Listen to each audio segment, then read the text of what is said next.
So it's been like 140 long days of like students fighting for their rights and understanding kind of they're trying to like appeal to the morality of the people who are um, kind of treating them as outsiders, treating them as the issue, treating them as like they're the reason that everybody else's lives is going wrong. It's quite like a powerful struggle that they're going, like a powerful force that they're up against all the propaganda, against all this, all these narratives that like the media is spinning against us, all the politicians are spinning against them.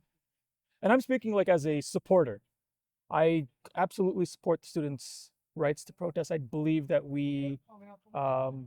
I believe they deserve a fair shot in this country, same as everyone else. Because listening to like what the LMIA is like in that process and how much exploitation they have to go through, they had to pay so much more in student fees, like triple, like a domestic students.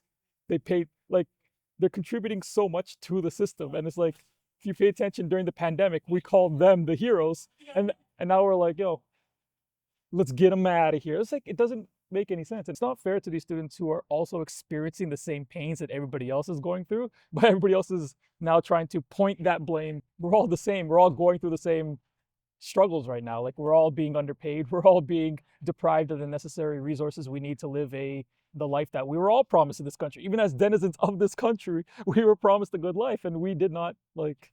We don't have access to that for like the vast majority of us. It's like a huge issue, and they're like trying to like the scapegoat the students, scapegoat the international students is like a crazy kind of like thing to do to keep us against each other and like stop us from like actually trying to address the issues by like struggling upwards as if like it's like they keep us like going against each other sideways.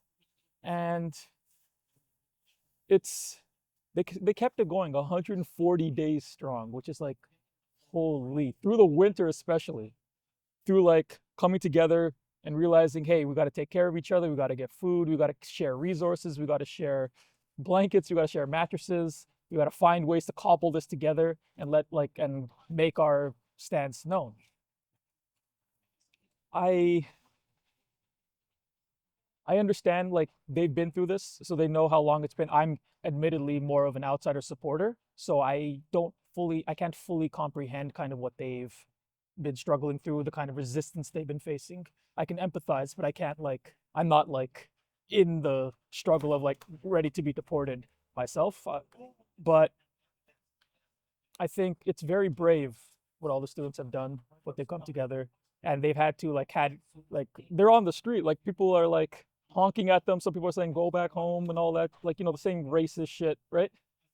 And like we've seen, like because of these narratives, racism against all like that's the thing. It's like I never want to look at it like it's an individual struggle, like oh this is just a student struggle, I'm fine, right? That it doesn't make sense because I still live in a brown body. My skin is still brown. They're still gonna look at me just the same as look at these students and say, go back to your country, right? That doesn't like we should always all of us be coming together and like working together the best we can, right?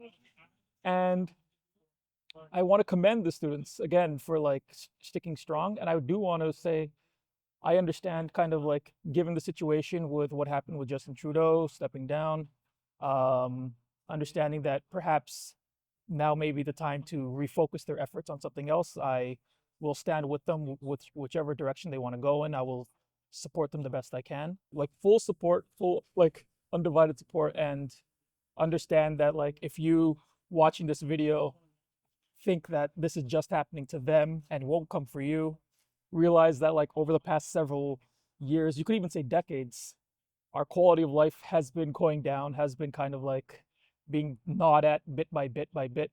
We've kind of been slowly losing rights. We've been losing privileges. We've been losing like qualities, like access to that quality of life that we were all promised. So please understand that like the fight of these students is my fight and is also your fight, even if your skin is not brown, even if you are somebody else who is watching and just trying to understand what's happening. We're fighting against the same systems that are oppressing all of us. And that's why I think it's imperative that like anybody listening, anybody who's kind of like has that sense of empathy to please like understand kind of that this is what it is we're struggling against. Like the students aren't asking for like free handouts or like well, first of all, I think everybody deserves the right to like, be treated with respect and live. But like the narrative is kind of like that, right? The narrative is kind of like, oh, these students are just, they just came here, they expect this, that, they expect a royal carpet, they expect this, we're struggling, but our tax dollars are going, but it's like, that's not how it's worked.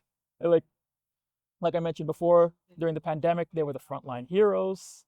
They are paying like triple the tuition fees just because they're international. It's like, it's a lot, and they understand your struggle just as well as like you do.